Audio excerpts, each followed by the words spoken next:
Red River Rivalry. As you can imagine, I'm taking this one in the teeth, fellas. It happens. We've all been there. You know, not the result that I thought we would have. Now I'm starting to question if playing John Mateer was the best idea. Said it at halftime, looked at my wife and said, we don't even need this game. We don't need this game. This is not the biggest game on our schedule. It's not even close.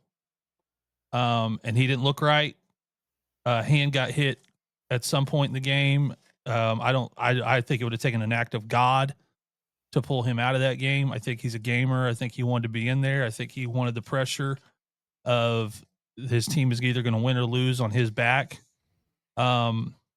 But timing wasn't there. Strez, you were talking about it before we started recording. What did you see from Mateer that didn't look like the John Mateer we saw against Michigan or anybody else? He was just off. He looked like a guy. Yeah, he looked like a guy who hadn't been really practicing for about 2.5 weeks. And going into that game specifically, against, like, Texas has a really good defense. Like, say what you want about their offense. I'm not sold on their offense. I don't think that they have an SEC championship caliber offense. You know, I have a lot of questions still about the Texas Longhorns offense. Their defense is still what is, you know, going to win them games down the stretch here, you know, the second half of this season. Like Colin Simmons had 2.5 sacks. He's been quiet really this season, you know, up until that game against OU. But yeah, John Mateer just looked off. His timing was off. His rhythm was off. And it was probably a mix between the lack of practice and the pass rush from Texas. I think they were able to generate some pressures that I don't think John Mateer was ready for. And I think that you have a good point. I think you texted me on Saturday night, you know, and you said, I think what you said verbatim, I'm starting to wonder if John Mateer was the right move, you know, because I'm thinking, you know, going to that game, if John Mateer just takes care of the football, OU probably wins that football game. The only reason Texas won by 3 scores, John Mateer threw 3 interceptions. And I don't even think that they only scored off of one of those turnovers, and it was a pick 6. So I don't really know if even that is what it was. But I mean, if you don't turn those balls over, you still have, I mean, you have an opportunity to still drive down the field and, you know, score touchdowns. I know one of them was like into the first half, like just a ridiculous heave towards the end zone, which was like why was he doing that? Like, you don't need a touchdown right here. You can go get in field goal range, kick a field goal.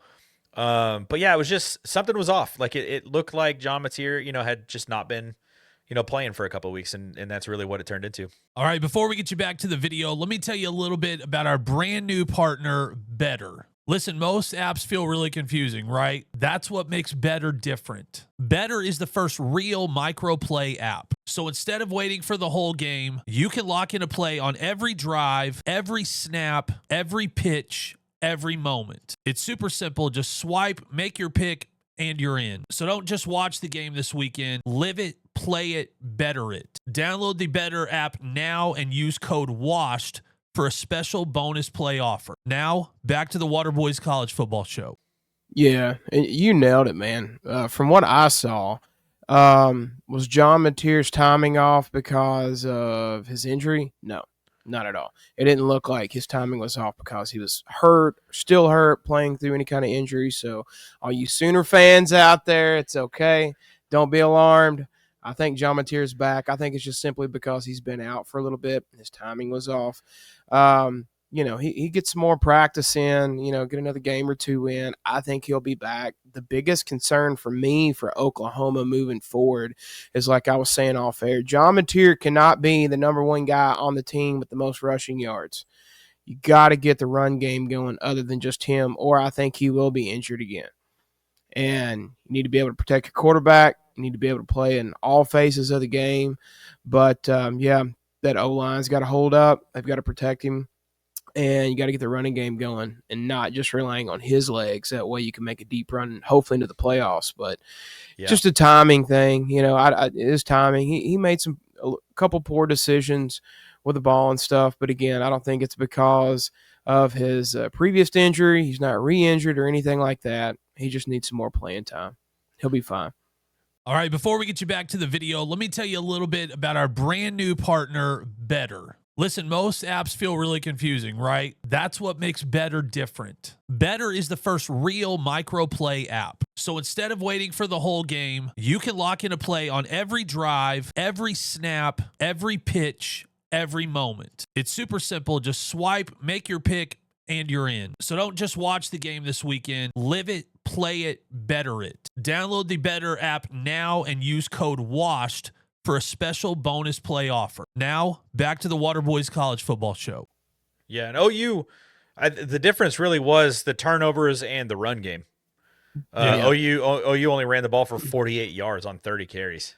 Like, that is really bad. Especially for a team that, I think the three of us were pretty high on. We're going to have a really good run game this season.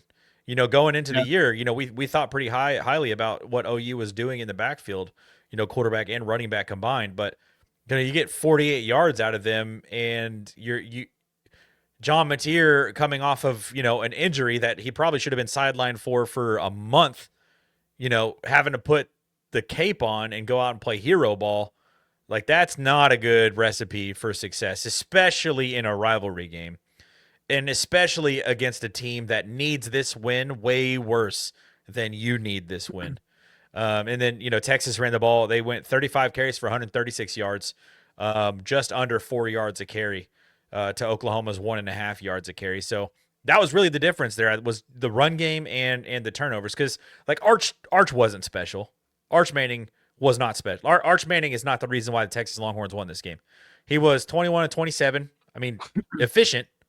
For 166 yards. He averaged 6.1 yards a pass. Like, he was very efficient, was accurate, was getting the ball to where it needed to be. But, 166 yards and 1 touchdown is not impressive at all. I think you can make the point that Texas didn't beat Oklahoma. Oklahoma may have beat themselves. Yeah, which should be reassuring. For the Oklahoma fan on the screen right here, like, that should be reassuring to you. This is your first loss of the season. You're still in the top 15. You've made it. The AP poll gave you the 14th rank this week, and you guys have at South Carolina this week. It's going to be a good game. And then Ole Miss at Tennessee, at Alabama, Mizzou, LSU. Not an easy rest of the schedule, but you've got a lot of opportunities there to go back and say, like, no, that was because we couldn't run the ball and turn the ball over 3 times. That was a fluke game. OU's going to be fine. As far as Texas, though, like, they really needed this win, because we were looking at their schedule, coming down the stretch here. Kentucky, say what you want about Kentucky, probably not going to be an easy out. Like, they're out there. They've got nothing really left to play for at this point. They're going to be out there. Spoiler. Yeah, exactly. They're going to be out there just to try to end someone's season. Yeah. And then Mississippi State, they score lots of points. Vanderbilt, tough game. Diego Pavia, he's going to come out there and play his heart out every single snap. Then you go to Georgia. And then you've got an old Southwestern Conference rivalry when you have to play Arkansas at home. And then you end your season with maybe the best team in the SEC, Texas A&M. Yeah. So Texas absolutely could not afford to lose that game on Saturday.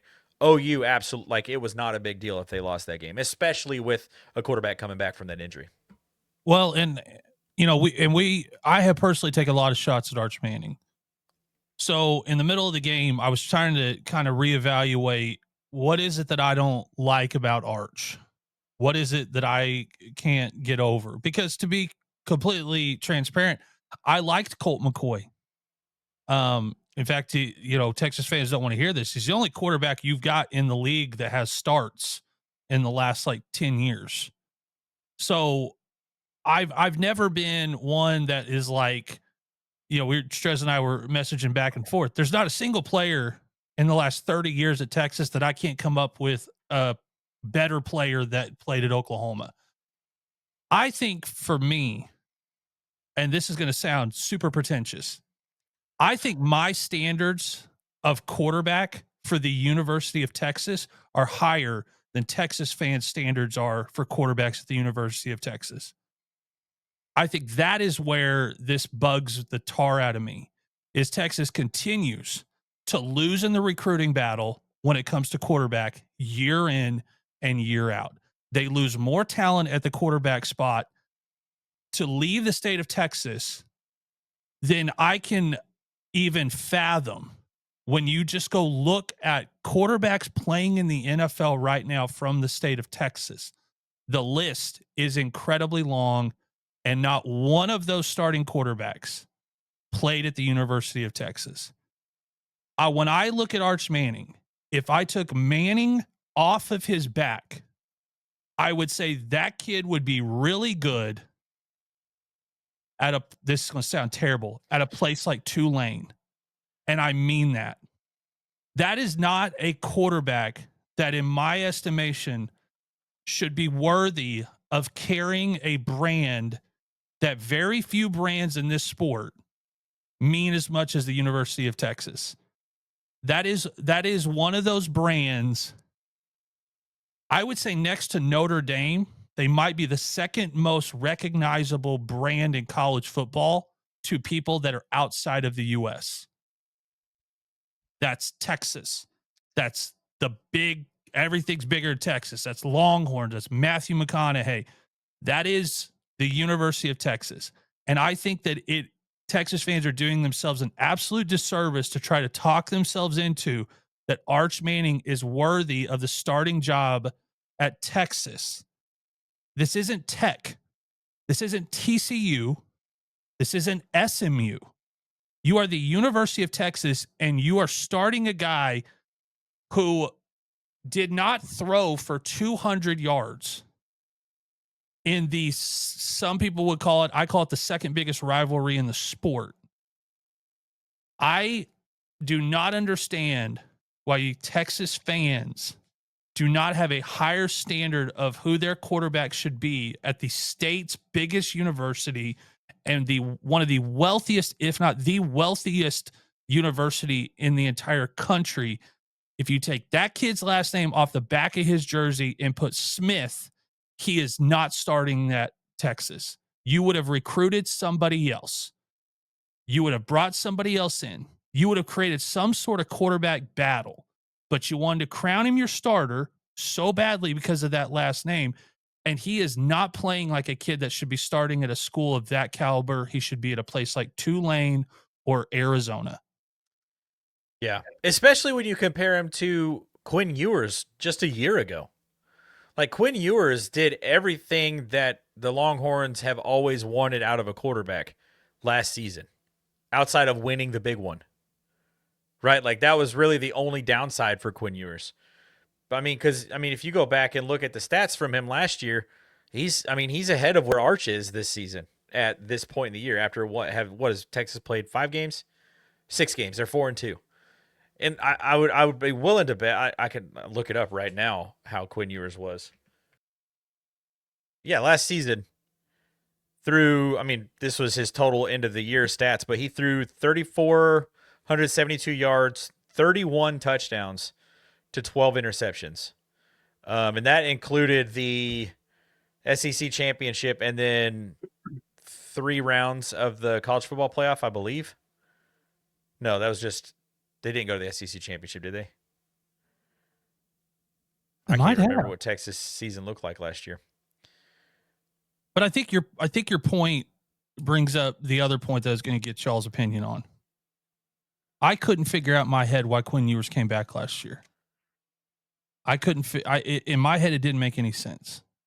Because Arch was supposed to be that him. Was supposed to be the guy. So here's where I'm going to take back a little bit of what I've said about Sark.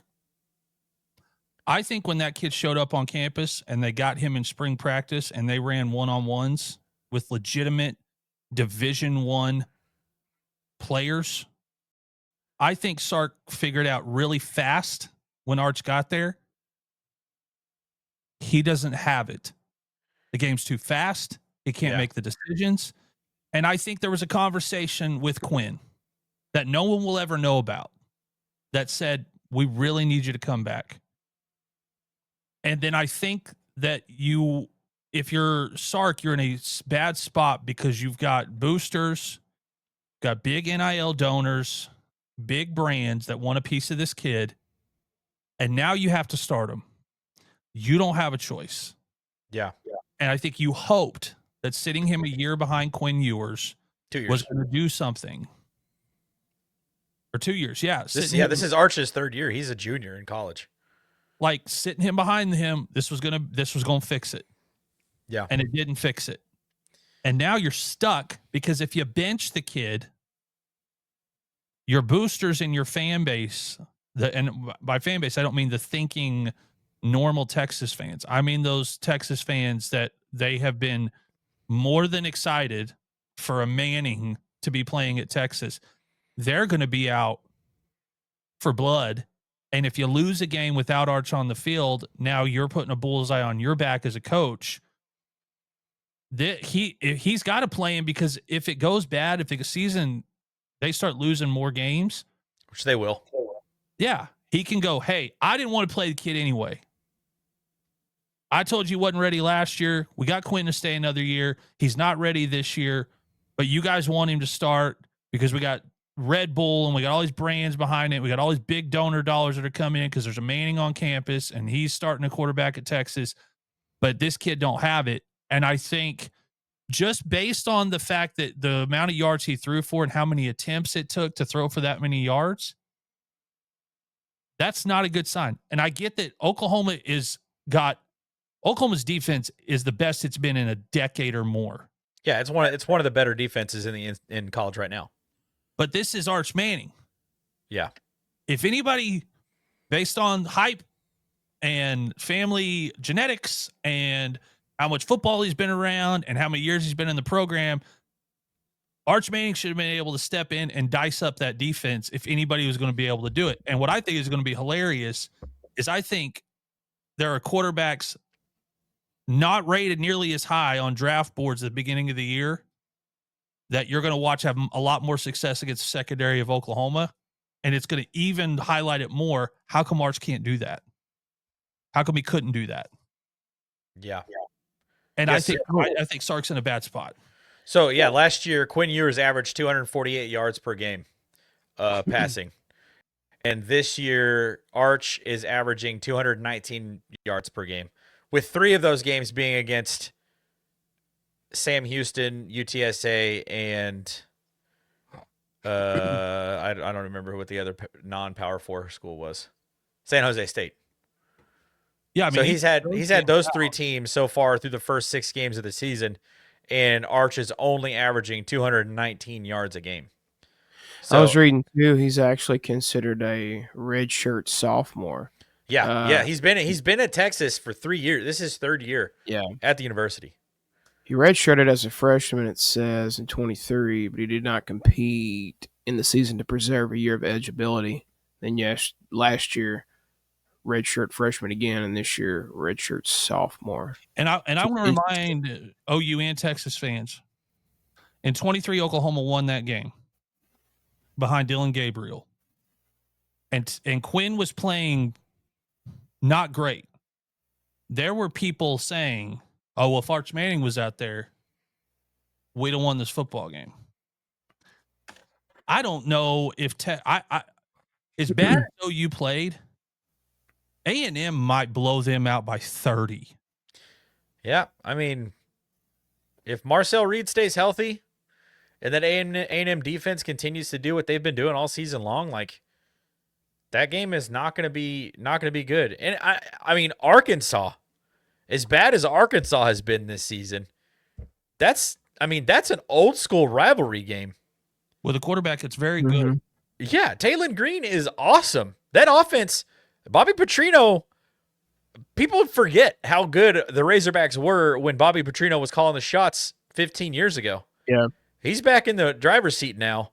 They've been playing some pretty decent ball since he took over. So it's just I do I do think though A&M needs this one more. I think they'll Oh, probably yeah. beat the Razorbacks, and if they beat the Razorbacks, hot take, I think that they'll break their 8-4 curse this season. Oh yeah, A&M's gonna. Yeah, they're already on pace to get over it. Well, like I said, I want to. The people are going to watch this video, and at this point, you've already made your comment and called me a moron. It's fine. I'll cry with my 7 national championships, 6 Heisman trophies. I'll cry myself to sleep tonight with that. My team played terrible. They played awful. But there's a difference between a team playing terrible because of what the other team is doing and a team simply playing terrible football. They did not play the football they've played all year. If they'd have been even as good as they were against Auburn, they win that football game. Quarterback gave you every opportunity to score, throwing the ball away. We had some super weird things from, the defense made a couple of weird adjustments that I didn't really understand. But Arch Manning didn't win you a football game.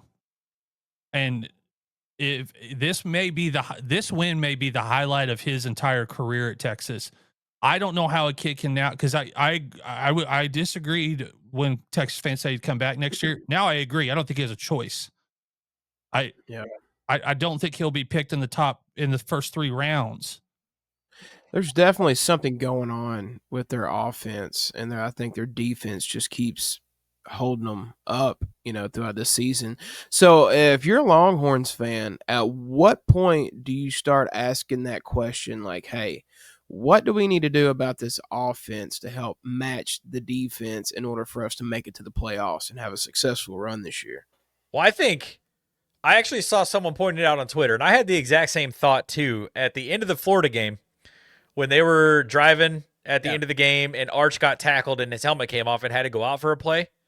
Their backup quarterback came in cold and ripped a 15-yard out dart on the money. And I was like, wait a second. Who is this kid? Because I'm like, I haven't seen Arch throw a ball like that all year long. And this quarterback came off the bench and did it completely cold. Like, it just kind of continues to beg the question, how good is Arch Manning? I don't think he is as good as nearly half the people think he is. I think he might be worse than we were making it out to be. Yeah. I said at the beginning of the year, after the Ohio State game, I think Arch is going to be fine. I think he's still going to be a really good quarterback. I don't know if I see Arch becoming a really good quarterback. Maybe next year when he comes back. I think time helps a lot of quarterbacks over the years, but I don't think it's happening this year, especially with who they have left to play. No, I think what the Arch Manning that the media and a lot of the fans of college football, especially Longhorns fans, are hoping Arch will be, I think it'll be that guy maybe next year if it happens, not this year, for sure. They've got, we're already halfway over the season right now. That's crazy to think about. Seems like college football season just started yesterday. But yeah, we're already halfway through the season. We're on week 8 this week. And yeah, I just don't think he's going to be that Arch this season and live up to the hype like a lot of people thought he was going to be going into this season. I mean, he ain't Sam Ehlinger at this point. That guy won a Big 12 title. Yeah. I mean, it's not working. If you bench him, Sark, I'd turn my phone off. I would have an out of office reply on all my emails, because if you bench that kid, you're not going to be able to make it to your car without 5 boosters wanting to have a chit chat with you. Because, hey, we spent this money, blah, blah, get this kid here and these brands and all this stuff. And now you're benching a kid that's, got the second most NIL dollars in history. He's in a lose-lose situation, but to sit him. I wouldn't sit him. I mean, I think the best lessons are the hard lessons learned, right? So when you go out here and you keep playing the rest of this season, and let's just say they don't have an ideal season, they lose a couple more games, I think that'll only set him up for more success potentially next year.